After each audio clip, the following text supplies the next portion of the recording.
What's up, everybody? I've got something a little bit different for you today than our normal gaming videos. Today I actually have an unboxing video for us. What we're going to be checking out today is the Roccat KONE XP Air. Now, Roccat did provide me with this unit to check out and to review, so let's go ahead and take a look at it. Now, on the front of the box, there are a couple things you're going to notice right away. One is that it has a charging dock with it. It also supports Bluetooth and regular wireless.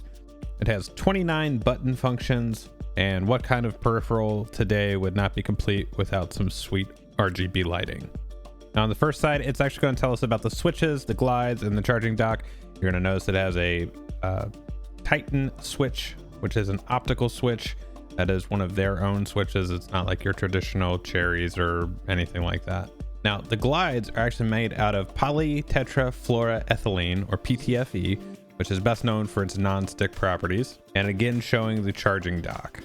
On the back, we've got a couple more graphics talking about the shape of the mouse, the software that you can use, and the scroll wheel, and specifically that it is a 4D wheel, which means that you can click and you can navigate left and right, and obviously your scroll.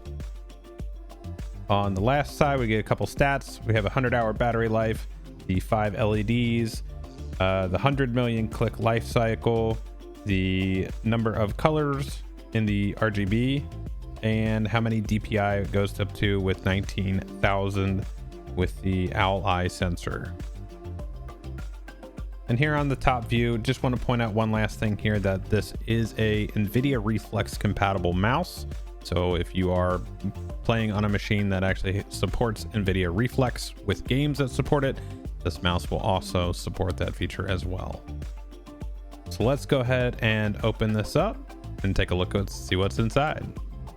So the first thing we're going to come across is the charging dock and the USB dongle that can actually be plugged in directly to the front of the charging base. Now, you'll notice the charging base also is USB-C, which is going to come in play here in a little bit. The charging base also has an RGB base on it, so that can actually sync with the mouse and your lighting profile. Now, next up, we're actually going to have the mouse itself.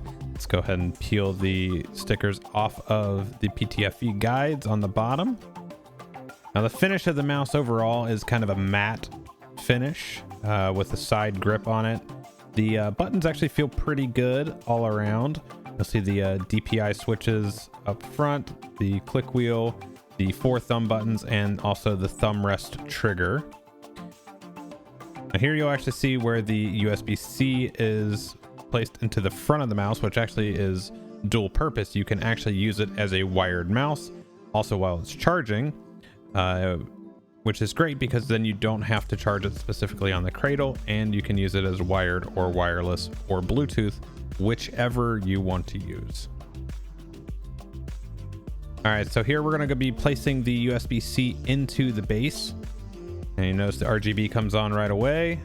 And place the USB dongle right into the front of the base here, and what that'll allow us to do is use the regular RF function of the mouse. All right, so here we have the mouse on the base itself, scrolling through its colors and charging.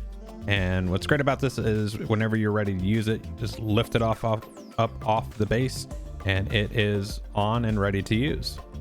Now, once you've got the mouse all unpackaged and everything, you're going to want to download the Roccat Swarm app, update any firmware that is needed for both the base station and the mouse, and then you can update your RGB profiles. You can change your buttons to whatever key mapping you would like, or any of the macro functions that it supports. So now I've been able to use this mouse for a couple weeks, and I can honestly say it has changed how I game a little bit, in that I use a little bit more of the keybinds than I normally would have in the MMOs that I play, and also have rebound some of the things that I do in some of the first-person shooters. Now, this is a very comfortable mouse for me to use personally. It did take a little bit of getting used to with the thumb trigger at the bottom, but once I got used to it, it was actually fantastic to use. And honestly, if you are in the market for a new mouse, I would definitely encourage you to take a look at this one as a potential option. There will be a link in the description down below, G10-BLUDBORN. Use that code at checkout. Get yourself discount on this mouse. This product again was provided by Roccat for me to check out, so big shout out to them for letting us take a look at that. Make sure you take a second to like, comment, and subscribe to this video and channel, and I will look forward to seeing you in the next one. Take care.